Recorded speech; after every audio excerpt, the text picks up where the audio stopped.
বলা হয় বহুকাল আগে পাণ্ডবরা যখন বনবাসে ঘুরে বেড়াচ্ছিলেন তখন তপ্ত রোদে একদিন তৃষ্ণায় অজ্ঞান হয়ে পড়েছিলেন দ্রৌপদী। দ্রৌপদীর এই কষ্ট দেখে ভীম মাটিতে গদা দিয়ে আঘাত করেন। মুহূর্তের মধ্যেই মাটি ফেটে যায়, আর মাটি ফেটে বেরিয়ে আসে ঝলমলে জল, ঠান্ডা নীল প্রাণদায়ী। আর সেই অলৌকিক জলের কুণ্ডটারই নাম হয় পরে ভীমকুণ্ড।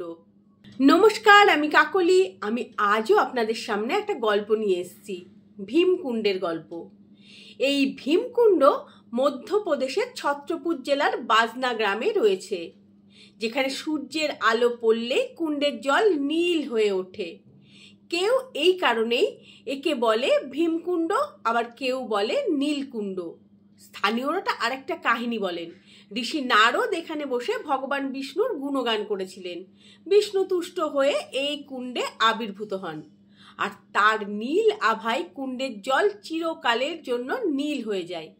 আর সেই জন্য কেউ কেউ একে নারদ কুণ্ড বলে থাকেন।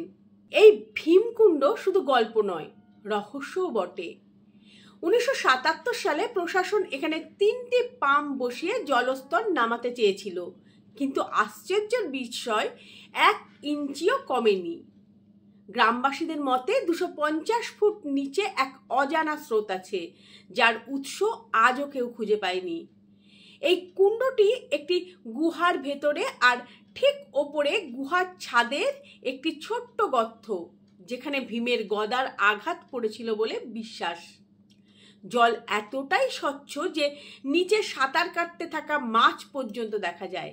লাল পাথরের দেওয়ালের পটভূমিতে নীল জল, যেন প্রকৃতি নিজের আঁকা ছবি। শুধু তাই নয়, ভীমকুণ্ড নাকি ভবিষ্যতের বিপদও আগাম জানায়। 2004 সালের সুনামির আগে এর জলস্তর হঠাৎ করে 15 ফুট বেড়ে গিয়েছিল, আর 2015 সালের নেপালের ভূমিকম্পের সময়ও নাকি একই ঘটনা ঘটে। বিজ্ঞান আজও জানে না এই কুণ্ডের রহস্য কোথায় লুকিয়ে। ভীমের শক্তির ছোঁয়া নাকি প্রকৃতির জাদু। ভীমকুণ্ড যেন বলে যায় কিছু গল্প সত্যি, আর কিছু সত্যি গল্পের মতো। কেমন লাগলো আজকের ভীমকুণ্ডের গল্প?